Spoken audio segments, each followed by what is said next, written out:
Conféré Soir, bienvenue. Dans le cadre de son partenariat avec le ministère de la Communication et l'UNICEF en vue de promouvoir la protection des droits de l'enfant à travers les médias nationaux, le Conseil supérieur de la communication organise une rencontre d'échange avec les médias partenaires de l'UNICEF. Objectif à encourager ces derniers à s'intéresser aux questions de l'enfance dans leur programme. Oussena Hassoumi et Rabi Labo pour les explications. C'est une rencontre annuelle d'échange qui réunit autour d'elle l'UNICEF, le ministère de la Communication, le CSC et la presse nationale. Elle consacre le démarrage du nouveau programme de coopération quinquennale entre le gouvernement du Niger et l'UNICEF, mais aussi le renforcement du partenariat avec le pôle des médias qui œuvre dans la promotion des droits de l'enfant. Vous avez aussi le pouvoir de dénoncer les violations des droits de l'enfant, d'attirer l'attention de toute partie prenante afin qu'elle prenne action à tout niveau, partout où il se trouve. La Convention des Nations Unies relative aux droits des enfants garantit le droit pour les enfants d'être protégés contre toute forme de violence, d'atteinte ou de brutalité physique ou mentale, abandon ou de négligence, de mauvais traitements ou d'exploitation. L'UNICEF renforce son travail avec le rédacteur en chef et au patron de presse, de médias et en tant que partenaire afin d'assurer un engagement durable et sincère de journalistes et par la même occasion promouvoir le droit de l'enfant au Niger. Pour le secrétaire général du Conseil supérieur de la communication, ce partenariat est salutaire car il est conforme à leur attribution. Ce partenariat a permis de former une centaine de journalistes, des éléments des forces de défense et de sécurité et d'autres acteurs de la société civile et politique sur le droit à l'image, la vérification des faits, les techniques de reportage en lien avec les droits des enfants. Plusieurs médias ont également reçu des prix pour la qualité de leurs reportages faisant la promotion des droits de l'enfant. Il s'agit notamment des matériels de reportage de dernière génération, d'ordinateurs et de smartphones. En plus, ce partenariat a permis au CSC d'assurer le suivi du temps accordé aux questions liées à l'enfance dans les médias. Au cours des 48 heures que durera cette rencontre, les participants vont tirer le bilan des activités médias programme de coopération 2019-2022 et discuteront de nouveaux programmes plus probants que l'ancien. Le moment solennel de la rencontre fut la remise des équipements aux médias privés, un appui de l'UNICEF en guise d'encouragement pour leur accompagnement constant dans la défense et la promotion des droits des enfants. Comme je le disais, atelier de formation ce matin des agents de l'État sur les avantages de l'alphabétisation et de l'éducation non formelle organisé par l'ONG Grade Africa et durera 3 jours. Les explications avec Suleiman Ousmane et Luc Oga. À l'initiative de l'ONG Grade Africa, les agents de l'État sont en renforcement de leurs capacités sur les avantages de l'alphabétisation et de l'éducation non formelle. Un exercice qui s'inscrit dans la droite ligne des activités du programme de l'ONG Grade Africa. Grade Africa, nous sommes une ONG nationale, nous sommes basés à Niamey, nous menons des activités de recherche et des interventions. Donc nous faisons de la recherche-action et nous sommes basés aussi à Maradi et à Zender. Dans le cadre des projets que nous menons, nous intervenons beaucoup plus sur les questions d'éducation, de la santé, de l'autonomisation de la jeune fille et femme. Et nous faisons également un peu de plaidoyer sur les activités que nous menons. C'est un projet qui est financé par le Partenariat mondial de l'éducation à travers EOL et mis en œuvre par un consortium de 4 structures, dont Grade Africa au Niger, l'APINF au Burkina Faso, Apport au Mali et l'Université populaire au Tchad.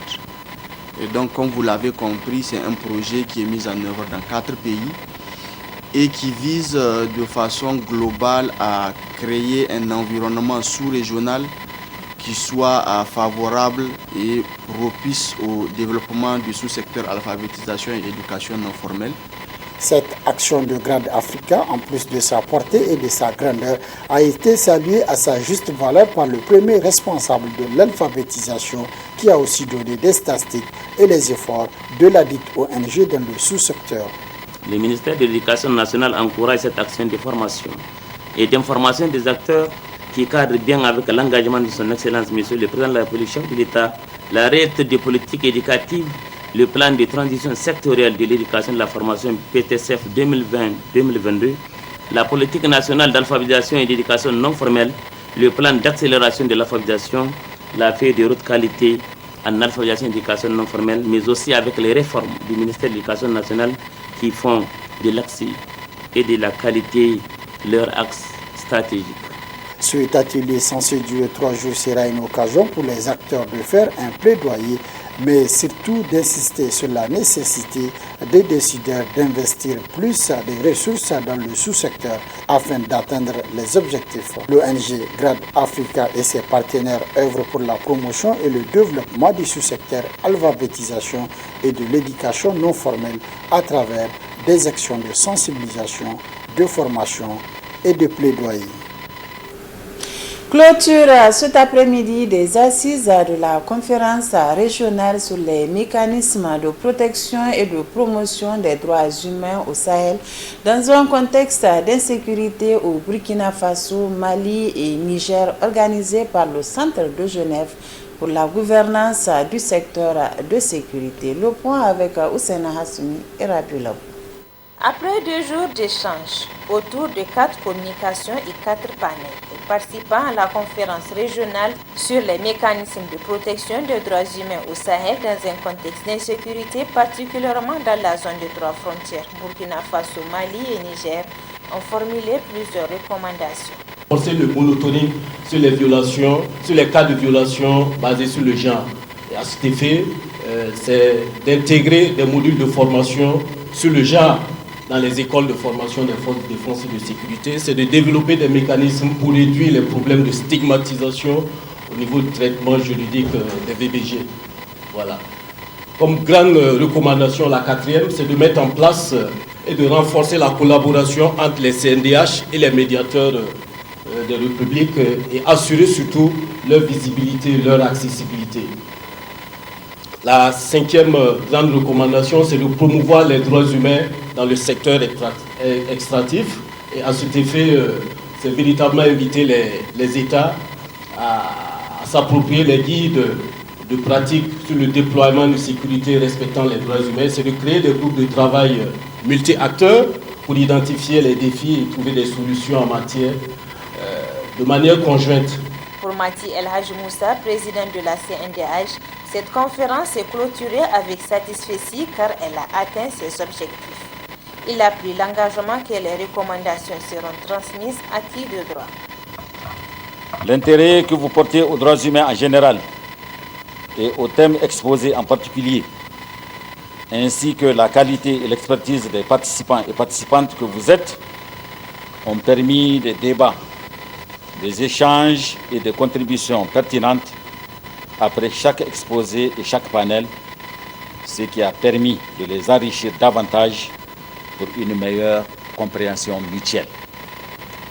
Nous sommes désormais édifiés que le respect des droits humains, la dotation des institutions nationales des droits humains et des médiateurs en moyens juridiques, financiers et matériels adéquats et une meilleure collaboration des forces de défense et de sécurité avec les populations civiles constituent entre autres un moyen efficace de lutte contre le terrorisme au Sahel. Cette conférence a permis à ces acteurs de droits humains de se connaître davantage et d'échanger sur leur rôle et responsabilités. Une réussite pour la CNDH et le Centre de Genève pour la gouvernance du secteur de sécurité DECAF, principal organisateur de cet événement, financé par le Royaume du Danemark et la République fédérale d'Allemagne. Chose promise, chose due chez l'agence de voyage pour le Hajj et la Umrah Al-Manasik. En effet, très tôt ce matin du 24 mai 2023, les responsables de cette agence ont procédé à la remise de visas, billets et passeports à ces pèlerins en vue de leur départ via un vol régulier le 3 juin prochain. Les pèlerins félicitent Al-Manasik pour la promesse tenue. Les détails avec Ablaziza Mamadou et Rabulab. Comme promis, l'agence Al-Manasik procède à travers cet exercice à la remise des visas, billets et passeports à ces pèlerins en vue de leur départ via un vol régulier pour la Mecque afin d'accomplir sur place le 5e pilier de l'islam qu'est le pèlerinage. Émus, ces pèlerins remercient Al-Manasik pour la promesse tenue. J'ai réservé pour 3 personnes, dont moi, ma soeur et ma femme. Et tout ce qu'on peut dire par rapport d'abord à l'agence, merci. On a eu confiance en eux. Ils ont répondu à nos attentes et ils ont répondu à temps. Comme ils nous ont informé qu'il y aurait effectivement un vol le plus tôt possible, les dates ou la date qu'ils nous ont donnée, ils l'ont respecté. Les visas, les tickets, tout est OK. Alhamdulillah, tout ce qu'on peut dire, c'est on est satisfait. Tout ce qu'on espère maintenant est que pour les autres aussi, que ça soit pareil. Et que une fois sur place à la Terre Sainte, qu'on ait un Hajj Mabrour. Cette année, l'agence Al-Manasik a reconstitué son groupe autour des toutes premières agences de Hajj et de la Umrah au Niger qui sont Bikoul Islam, Dar es-Salam, Al-Umma Islam et Makam Ibrahim. Le responsable explique le processus du Hajj édition 2023. Cette année, nous avons enregistré 300 passagers en vol régulier, 1200 en vol charter. Et ce qui concerne les hôtels, à Médine, nous avons un hôtel 4 étoiles à côté du mosquée du prophète sallallahu alayhi wa sallam. Et à la Mecque, nous sommes conformés à la disposition prise par notre gouvernement qui consiste à loger nos pèlerins dans un même bâtiment. Donc Dieu merci, nous avons un hôtel 4 étoiles aussi à la Mecque d'une capacité de 1380 places. C'est un hôtel confortable avec des mosquées, des restaurants et même des salles de soins. Pour nous, c'est une bonne chose pour nous d'avoir tous nos pèlerins dans un même hôtel. Cette année, on a 1500 pèlerins. 1500 pèlerins, si on veut les loger dans 10 bâtiments différents, c'est très difficile pour la gestion même. Donc c'est pour cela vraiment nous, on est très contents de cette disposition. Je profite de l'occasion pour adresser nos sincères remerciements au président de la République, chef de l'État, et au Premier ministre, chef du gouvernement, ainsi qu'au commissariat au Hajj, qui se sont investis pleinement pour la réussite du Hajj au Niger. Et nous implorons Allah subhanahu wa ta'ala que le Hajj de cette année se passe dans de très bonnes conditions. Le départ des pèlerins de Al-Manasik en vol régulier est prévu pour le 3 juin prochain, suivi de la vague des pèlerins en vol charter. Le retour interviendra un mois après, c'est-à-dire le 3 juillet 2023. Agence Al-Manasik, la référence en matière de Hajj et de la Umrah au Niger.